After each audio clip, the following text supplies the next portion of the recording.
Most people install VirtualBox or VMware to run virtual machines on Windows. But what if I told you Windows already has a built-in tool that does it for free? Let's see how it works. First, we need to check virtualization is enabled in our machine. Open Task Manager, then go to the Performance tab. Now click on CPU Graph. If virtualization is enabled, it will be shown here like this. If it's disabled, you'll need to enable it from the BIOS menu. Every computer is different, so find out how to enable it based on your PC or motherboard. After completing that step, open the Start menu, search for Turn Windows Features on or off, and open it. Here you'll see the Hyper-V option if your Windows edition is Pro, Enterprise, or Education. If you're using the Home edition, this option won't be shown here. Don't worry, I'll show you a simple trick to enable it. My computer is also running the Home edition.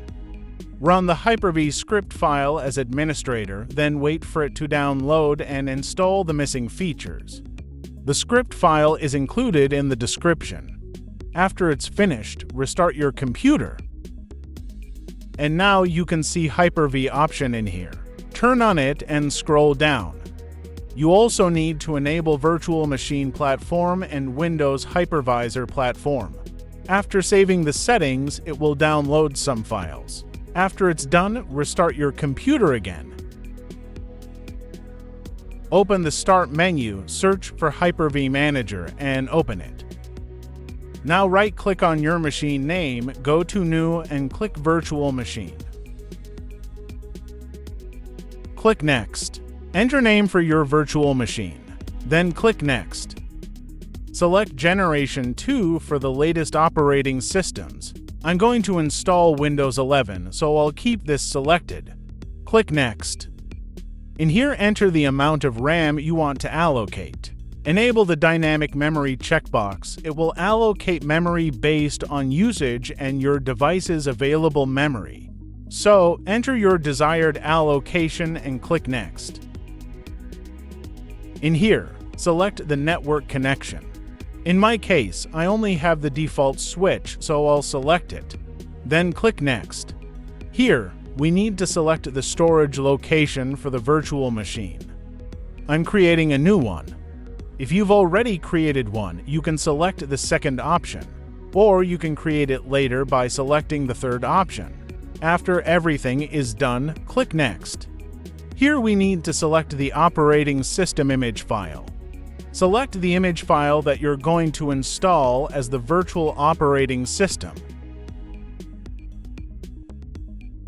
Now click Next. In this section, it shows a summary of all the settings we selected. Check that all the selected settings are correct, then click Finish to create the virtual machine. Click on your machine name again, and it will show all the created virtual machines. Double-click on a machine name to start it. Click Start button on this Windows also.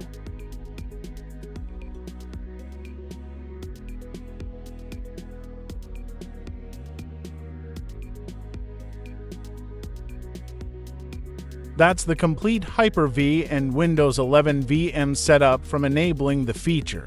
If you hit any issues during the Hyper-V setup, VM not starting, secure boot errors, or network connectivity errors inside the VM, drop the details in the comments and I'll help you troubleshoot. Thanks for watching. Subscribe for more videos.